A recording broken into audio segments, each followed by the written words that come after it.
Hey guys, welcome back to We Watch Movie. I'm Mike, his name's Jay, and we're reviewing The Devil Inside. That's not right. Evil Within. Deliver us from the shits. Deliverance! You got Deliver us from evil. Deliver us from evil? Yep. Eric Bana. Oh god. The Bad Hawk. Eric Bana is a cop in what's one of these horror based on a true story. It's not based on a true story. Yes, it is. It's real. You bastards. It's all real. Based on a true story, he's Detective Sergeant. Yeah, it's Sergeant. He's a roughneck cop, and weird stuff starts going on. Exorcism stuff starts going on around his case, and he's forced to either believe to stop this bad stuff from happening, or to not believe and have bad stuff happen. I've seen both these movies before: Exorcism of Emily Rose and Seven.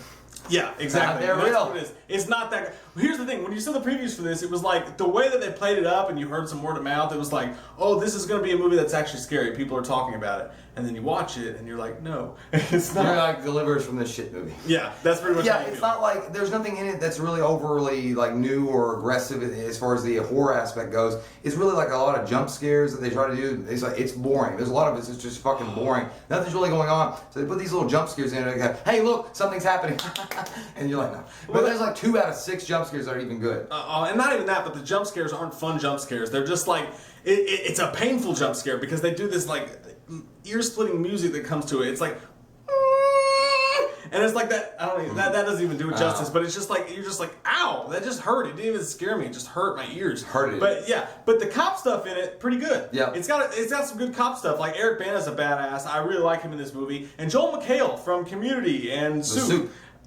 You don't picture him in that kind of role. There's a reason why they didn't show him in the trailers. But he's like, they got him in this baby gap shirt. And they're trying to make him like this roughneck kind of cop or whatever who just like spouts out comedy lines every once in a while. And it sort of works. He's a likable guy. Yeah. But he's not very believable in that role. His face just doesn't say, I'm going to kick your ass and laugh about it and have ice cream at the same time. There's just nothing about him that's like, oh, like, hey, this guy's funny, but he can whip your ass. You're just like, this guy's funny. And some of his jokes were just terrible. And it's not the way he delivered them good, but he was just like, so you're checking rusty pipes? You should have been a plumber. Yeah, I mean, it was like you could see it coming from a mile away. Now Eric Bana, on the other hand, that guy looks like he's seen some shit. You wanted Eric Bana to want to be like, one time just to talk to the killer or the exorcist guy, and the guy that, not the exorcist, but the demon-possessed guy, and he was like, you lose control, I understand. And sometimes I do. And I like it. Yeah, because he had that like gruff beard and he just looked like at any moment he was going to turn into the Hulk. Yeah. Well, honestly, what it looked like was somebody was making a half-decent cop movie, and then the producers came in, they were like, we need to make it scary because we got to make some money. So think of the scariest shit you can. And the guy was like, well, I'll just have this girl go in the corner and make weird noises. And it's just like, it's so forced, and the horror aspects of this movie are so terrible. It's not scary at all. It's just loud when they try to be scary. And nothing's scary about this movie. I mean, nothing. They even have a couple found footage moments where it's kind of like, I guess, disturbing for just a second, but it's not scary. They had opportunities to make it really good. Yeah. Like when the army people in the very beginning, when they're going down, it's in Iraq, and they're going down to this bunker. It's kind of like The Exorcist when they find like that one temple thing and the demon gets out. You got the sense that the talent was there in the filmmaker somewhere, but they just couldn't pull it off. It just never. Somebody was writing a script and then had to go take a shit and just forgot about it. Yeah, basically that's what happened. So it fails as a horror priest. movie. But the priest is good. He's decent. He's pretty good. But everything he does, he just looks like a really overly dramatic fucking like lead singer in the 1978 group. Yeah. It's like everything he does, it's like he's trying to make everything so dramatic. And I know it's serious stuff that they're talking about, but everything is like he's jogging and then the girl's like, you know, he goes to a bar and she's like, you want a beer? He's like, I thought to drink with you. And like, he's just everything. And he's like, don't take the bus. Exact change only. It's like, I don't know. Everything he's just saying is just way too serious. Yeah, and he's supposed to be the guy who understands what's going on and is trying to lead Eric Bana through this, like his spiritual guide or whatever that's going on. And there's a decent, like, kind of cool exorcism scene. There's a couple of decent. At the beginning of it. There's a couple decency. You must be decent on Sean Connery's birthday. Sean Connery's birthday. With paper towels on his mouth.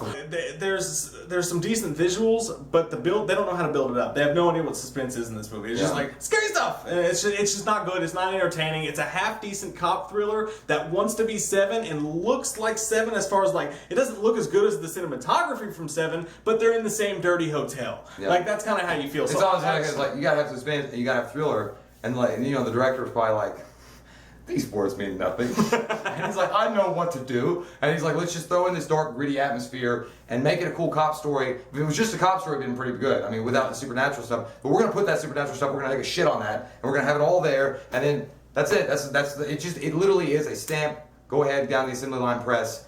horror movie. And it's really, really boring on top of it. Well, the exorcism stuff, like when there is like that big exorcism scene with the priest and Eric Bana, that like at the beginning it is cool. Like it's like damn, it's getting interesting. This could go somewhere and it intense. doesn't. But and then eventually it's just like it just goes on forever because the guy's like step 15. Yeah. Now, it's like how much fucking longer? Because first he says there are 7 steps, and he goes through each step and he's like. Now at the expulsion. Not yet. Yeah, It's just begun, and you're like, shit! I wanted that priest to pull out like a book, and it was like on the front cover it says How to Perform an Exorcism for Dummies. Like step 28. And Eric Bana was like, because I know he was like pretending like he was like, oh my god, we gotta go. But at some point, it's just Eric Bana's face, like actually Eric Bana was just like, god damn, really?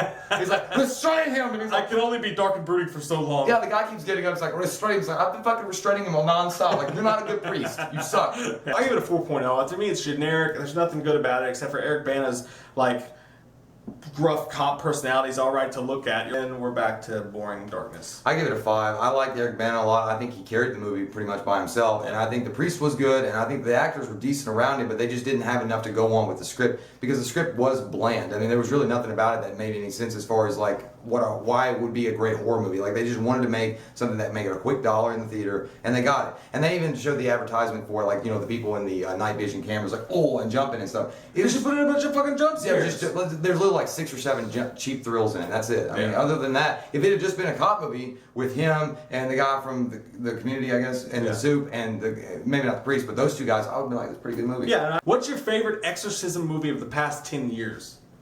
Ooh. That's a tough one. I'm gonna go Drag Me to Hell, just off the top of my head. I love that movie. I don't know if you would consider it exorcism per se, but Nope. I would go Insidious. That's a good one. I like that one. That's a good choice. Till next time, guys, I'm Mike. He's Jay. We'll see you next time here. Bugle. We watched a movie. Yeah. We watched a movie.